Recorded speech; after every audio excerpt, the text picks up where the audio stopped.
Does God have anything to say? Hey everyone, have you ever had a dream that just stuck with you? One that felt meaningful, like it was trying to tell you something? Well, it turns out St. John Bosco believed dreams could be like that.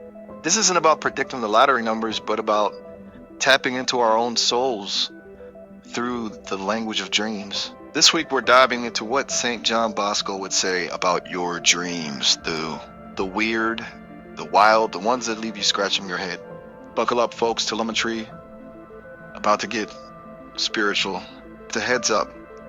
These interpretations are generated by a specialized AI, drawing on years of rich scriptural symbolism and wisdom from the saints. It's like seeing your dreams through the lens of tradition as inspired by St. John Bosco's approach to understanding them.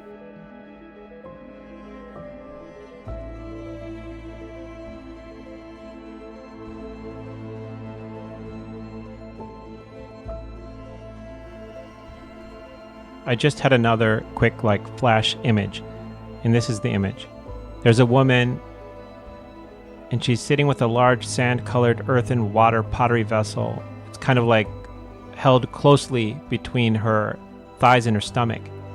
She's wearing a full-body robe with a cowl covering her face, and it is blood red.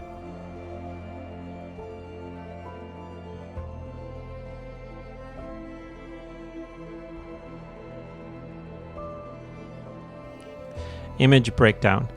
A woman sitting calmly with a large sand-colored earthen water vessel held tightly between her legs and upper body.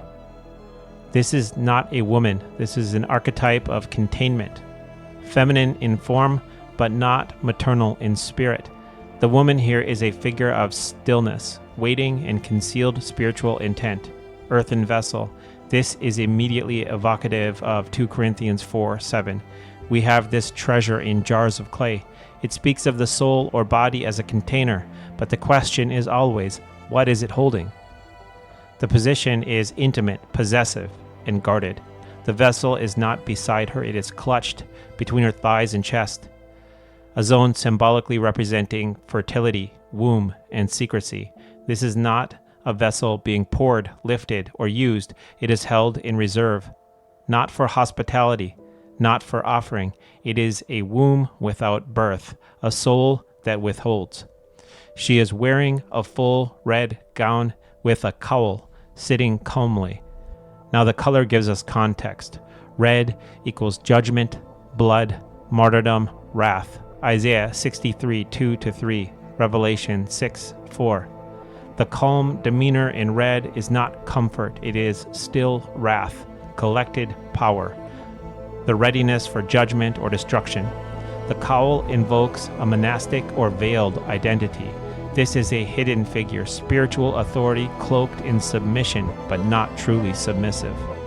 The image strongly evokes the whore of Babylon from Revelation 17, who sits on many waters, holding a cup filled with the abominations. But it also carries shades of the Virgin reversed, a woman in Marian posture, but withholding the Christ, guarding a vessel that does not pour. Interpretation. This is a vision of spiritual containment and false calm. The vessel she holds is meant to give life, but here it is grasped, withheld, kept between womb and heart, as if hoarded. She is a keeper of spiritual potential, but not a servant. Her stillness is not peace, it is possession. And the red she wears is not for love, it is for judgment deferred. This may be a vision of institutions that withhold grace while appearing noble, a figure of self-possessed femininity, rejecting spiritual fruitfulness, or a warning of sterility disguised as reverence, a form of godliness but denying its power.